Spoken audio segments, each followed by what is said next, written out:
Hello students, good evening. मैं आशा करता हूं कि इस कोरोना पीरियड में आप ठीक हैं, स्वस्थ हैं और आगे भी स्वस्थ ही रहेंगे। अपना ख्याल रखिए।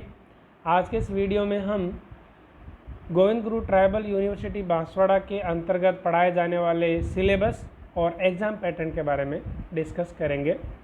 तो BA part second English language and literature के सिलेबस के बारे में हम एक बार डिस्कस करते हैं। BA part second English language literature paper 1 drama है। इसमें यूनिट ए में विलियम शेक्सपियर का मैकबेथ है, यूनिट बी में हेनरिक इब्सन का ए डॉल्स हाउस और यूनिट सी में जीबी सा का आर्म्स एंड द मैन। ये 3 नाटक हम अलग अलग यूनिट्स के अंतर्गत साल भर के दौरान पढ़ेंगे। और इसके बाद हम जब दूसरे पेपर की बात करते हैं, दूसरा पेपर है पोइट्री। इसमें यूनिट ए में हम ब्रिटिश पोइट्स हैं, उनकी अलग अलग कविताएं हैं जिनको पढ़ेंगे। जॉन डन की go and catch a falling star है, एंड्रयू मार्वेल की थॉट्स इन अ गार्डन है, थॉमस ग्रे की elegy written in a country churchyard है, विलियम वर्ड्सवर्थ की lines composed about Tintern Abbey है, पीबी शैली की to a skylark and ode to the west wind कविताएं हम पढ़ेंगे। और जॉन कीट्स की ode on a Grecian urn और ओड टू ऑटम पढ़ाई करेंगे हम। यूनिट बी में हम रॉबर्ट ब्राउनिंग की my last duchess, Matthew Arnold की Dover beach, W B Yeats की टू ए सेड और टी.एस. इलियट की जर्नी ऑफ द मैगी पढ़ेंगे। यूनिट सी में हम रविंद्रनाथ टैगोर की heaven of freedom, where the mind is without fear और साइलेंट स्टेप्स फ्रॉम गीतांजलि पढ़ेंगे। श्री अरबिंदो की transformation, the tiger of the deer पढ़ेंगे। और सरोजनी नायडू की विलेज सॉन्ग और द सोल्स प्रेयर पढ़ेंगे। यूनिट डी में हम लिटरेरी टर्म्स के बारे में पढ़ाई करेंगे, जिसमें मुख्य लिटरेरी टर्म्स हैं sonnet, lyric, ballad, ode, simile, metaphor, heroic couplet, soliloquy, irony, alliteration और लिटरेरी एप्रिसिएशन। इस तरीके से हम अलग अलग पार्ट्स में अलग अलग कविताओं का अध्ययन करेंगे, अलग अलग नाटक और उपन्यास को पढ़ेंगे। अब पढ़ाई के साथ साथ हम जो एग्ज़ाम देंगे, पढ़ाई करने के बाद हमारी जो एनुअल एग्ज़ाम होगी, उस एग्ज़ाम का पैटर्न क्या होगा, उस एग्ज़ाम में किस तरह के क्वेश्चंस पूछे जाएंगे, उसके बारे में भी हमको जानना बेहद ज़रूरी है।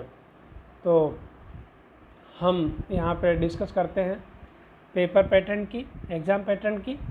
तो स्टूडेंट्स, जो आपका क्वेश्चन पेपर है वो 3 सेक्शंस में डिवाइड होगा।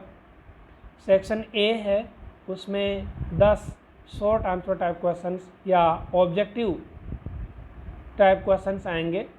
प्रत्येक क्वेश्चन 1 नंबर का होगा। इस तरीके से सेक्शन ए में 10 छोटे क्वेश्चन आपके लिए 10 अंक के होंगे। सेक्शन बी में 5 शॉर्ट आंसर टाइप क्वेश्चंस होंगे। इन क्वेश्चंस का आंसर आपको, प्रत्येक क्वेश्चन का आंसर आपको 250 से 300 शब्दों में लिखना होगा। इसमें आपके पास इंटरनल चॉइस होगी, मीन्स आपके पास में 2 में से किसी एक क्वेश्चन का आंसर देना है। इस तरीके से कुल 5 क्वेश्चंस के आंसर देंगे और ये क्वेश्चंस अलग अलग यूनिट से, सभी यूनिट से एक क्वेश्चन होगा। कम से कम एक क्वेश्चन हर यूनिट से आपको आंसर देना होगा। वो प्रत्येक क्वेश्चन 10 अंक का होगा। इस तरीके से यूनिट बी में 5 क्वेश्चन आपको 50 मार्क्स का वेटेज देंगे। यूनिट सी में आपको 2 बड़े क्वेश्चन होंगे, लॉन्ग आंसर टाइप क्वेश्चंस। उसमें आपको 5 टोटल क्वेश्चंस में से कोई 2 क्वेश्चंस के आंसर देने होंगे और इनमें से प्रत्येक क्वेश्चन 20 अंकों का होगा। इस तरीके से ये 2 क्वेश्चन आपके लिए 40 मार्क्स के होंगे। ये पेपर फर्स्ट के लिए तो ये पैटर्न एकदम सटीक बैठता है, लेकिन पेपर सेकंड में आपने देखा होगा कि इसमें जो सेक्शन डी है, वो सेक्शन डी 10 मार्क्स का है।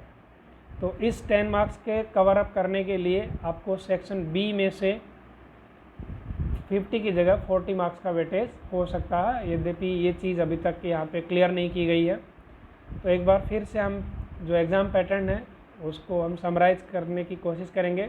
आपका क्वेश्चन पेपर 3 सेक्शंस में डिवाइडेड होगा। सेक्शन ए 10 अंकों के मल्टीपल चॉइस के छोटे क्वेश्चन 10 क्वेश्चन होंगे, प्रत्येक क्वेश्चन 1 नंबर का होगा। सेक्शन ए 10 अंकों का होगा। सेक्शन बी में कोई भी 5 क्वेश्चन आपको करने हैं, एक क्वेश्चन 10 अंक का होगा। इस तरीके से सेक्शन बी के 5 क्वेश्चन आपको 50 मार्क्स देंगे। और सेक्शन सी आपके लॉन्ग आंसर टाइप क्वेश्चंस हैं, प्रत्येक क्वेश्चन 20 अंकों का है। तो इस तरीके से सेक्शन सी 40 मार्क्स का होगा। जबकि पेपर सेकंड में आपका सेक्शन डी भी है, यूनिट डी भी है, तो यूनिट डी आपका 10 मार्क्स का है।